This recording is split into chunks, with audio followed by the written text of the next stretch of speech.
to your focus, Sam. What would you do? Would you join the army or put your life on the line for your country, even though you... لويزيانا، نيو أورلاند، اكو هنا معرض الحرب العالمية الثانية. وأراويكم الطيارة من جوا لأنه الطيارة كلش حلوة، الحجم كلش كبير مخيف.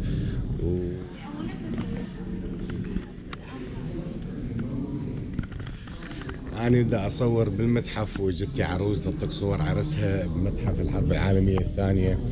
ما أعرف ليش ما راحت للبحر، بس أكو عروس هنا ذيك هي موجودة وجايبة وياها المصورة مالتها على مود تتصور ويا الطيارات. الطيارات اللي هنا كلش كبيرة، استخدموها كقاصفة بالحرب العالمية الثانية. هذه الطيارة واحدة من الطيارات اللي شاركت من بين آلاف الطيارات اللي شاركوا بالحرب العالمية الثانية. هنا هاي الطيارات الصغار هم استخدموها لحماية هاي الطيارة الكبيرة اللي هي القاصفة. هنا مثل ما تشوفون المدافع الرشاش من كل جهة من الطيارة، لأنه كانت طيارات العدو أو طيارات الألمان تضرب هيش طيارات كبيرة وأسرع من عدها. هنا هاي الباب اللي تنفتح من عدها الجوة اللي أتمنى تبين من هنا. هاي الباب الجوة اللي استخدموها كانوا يشمرون منها القنابل. وهاي طيارة ثانية متوسطة الحجم همين، إذا تشوفون هنا عليها أعلام. هاي كل مرة تروح تضرب العدو يخلوا لها ختم، تقنيات كلش عالية. احنا بدنا نحكي بحرب العالمية الثانية. بالحرب العالمية الثانية كانت المعدات والتكنولوجيا مو مثل هسه، بس كان عندهم بارجات تحمل الطيارات، كان عندهم كل شيء التسليح. وهاي الطيارة مثل ما تشوفون هناك بالتلفزيون شلون كانت تطير. طيارة كلش ضخمة بمعدات كلش هواية. وهاي احنا بدنا نحكي سنة 1944. هذه هناك المعدات اللي كان يستخدمها الطيار، المسدس والمنشار.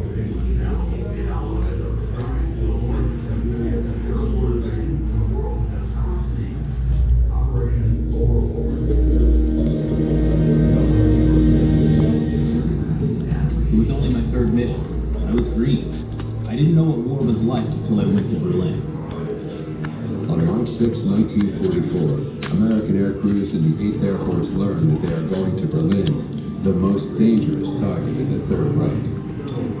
We hit everything in Germany that was worth hitting, except Berlin. We knew, everybody knew darn well, that Berlin would happen sooner or later. The 8th will send a massive force, 730 bombers and 801 escort fighters. A 15-mile-long parade of American aircraft will thunder across the heart of Berlin for 30 minutes. At the briefing that morning, crews are told they will meet fierce resistance and face the most powerful air defense system in the world. Nearly 1,000 German fighter planes along the flight path from the English Channel to Berlin. Once over the city, 745 German anti-aircraft guns will be aimed directly at the American formation. But the 8th will attack these defenses with the most formidable armada of bombers and fighter planes. The greatest air battle to date is about to begin.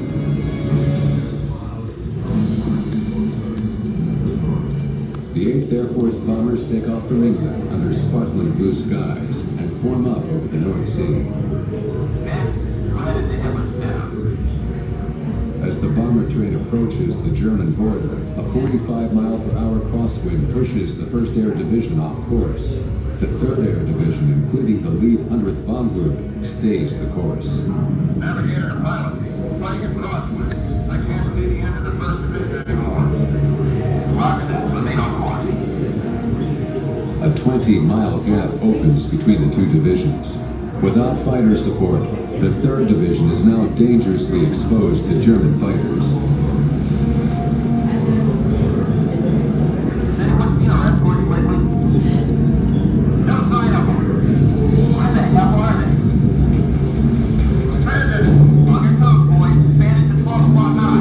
German fighters approaching at 200 yards per second slam into the 3rd Division.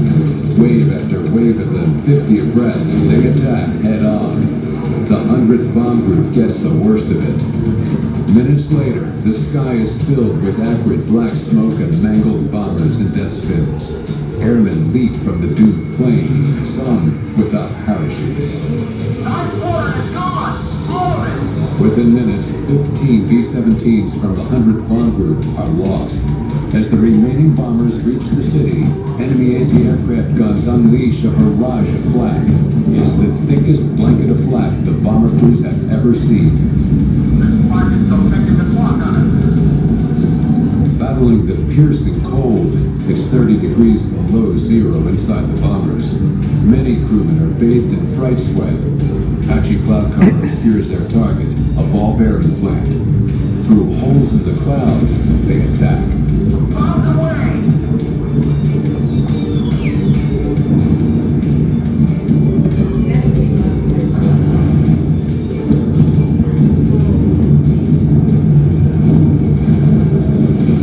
When the bombers clear the flak field, the German fighters renew their attack. Bandit incoming. I'm gonna pull up on what's left of the lead squad. Here comes the fire again. 12 o'clock high. Little Fred coming in 10 o'clock. American P-51 Mustang fighters reach the formation and tear into the German Me-109s in one of the greatest dogfights of World War II. It's like hand-to-hand combat, with opposing fighter pilots flying so close they can see each other's eyes. The Mustangs give the Americans the edge as they slaughter the Luftwaffe fighters. The surviving and battered B-17 bombers turn and head back to England. سيارة الجيب اللي استخدموها بالحرب العالمية الثانية، والسيارات البرمائية اللي استخدموها لنقل الجنود والمعدات. هذه الحجم الحقيقي للطيارة اللي موجودة فوق هاي. We proved to them that, hey, if you can do it, we can do it. In the winter of 1944, American and British allies finally pierced the Gothic line. But still, the fighting drags on. Altogether, the Italian campaign will be a grueling 20-month war of attrition, costing the Allies over 300,000 casualties, and the Germans over 400,000. Despite this overwhelming sacrifice, the Allies' road to Berlin will not pass through Italy. That fight is taking place elsewhere. We hit Salerno. God almighty, that's when things started. All hell broke loose. On September 9, 1943, supported by naval artillery, the Americans and British launched an amphibious assault on the shores of Salerno, Italy. But the men are untested. Daunting tasks: cripple the German war economy and destroy the German Luftwaffe, the world's most powerful air force. The Allies must win air supremacy over Northern Europe, or the great invasion plan for spring 1944 will fail. The 8th must help make the Atlantic safe for critical supply ships. The Americans are to assist Britain's war. معدات النجاة للطيارين. The U.S. officially enters the war as the arsenal of democracy begins to churn out millions of tons of equipment and materiel. The mariners step up their efforts to deliver goods to American and Allied troops. The merchant seamen are volunteers, boys as young as 16 to men in their 70s, spending years at sea, performing work monotonous and grueling, and all too often, deadly. The enemy knows that the merchant marine is the Allies' lifeblood in Europe, causing the Germans to send out their U-boats with a vengeance. These silent killers prowl just below the surface, stalking mariners even in their home waters, along the Atlantic coast and in the Gulf of Mexico. In 1942, nearly 500 American merchant ships are sunk or severely damaged in the Atlantic. Finally, in early 1943, the tide of the Battle of the Atlantic dramatically turns in favor of the Allies. New technologies make detecting submarines easier. And as destroyer escorts and escort carriers begin to hunt down U-boats, the Allies turn from prey into predator. In May 1943 alone, the Allies destroyed 40 German U-boats, forcing the enemy to retreat from the North Atlantic. Over the coming year, with sea lanes open and factories operating at full throttle, the merchant seamen intensified their work in preparation for D-Day in Normandy.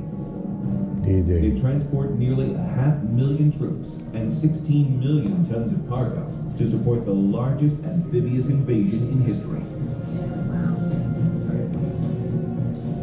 Over in the Pacific, the transport of supplies and troops is far more logistically complex, with bases scattered across thousands of miles of ocean. Many islands lack ports or even basic infrastructure. Though the logistics are more challenging, few Japanese ships and submarines actively hunt the merchant mariners, making their work much safer. That is, until 1944 and the introduction of the kamikaze pilot. Japanese suicide planes slam into merchant marine ships at a frightening rate. Taken it here and expanded it over here. That's home front. To take the battle to the aggressors. The fate of civilization depends upon America and her allies.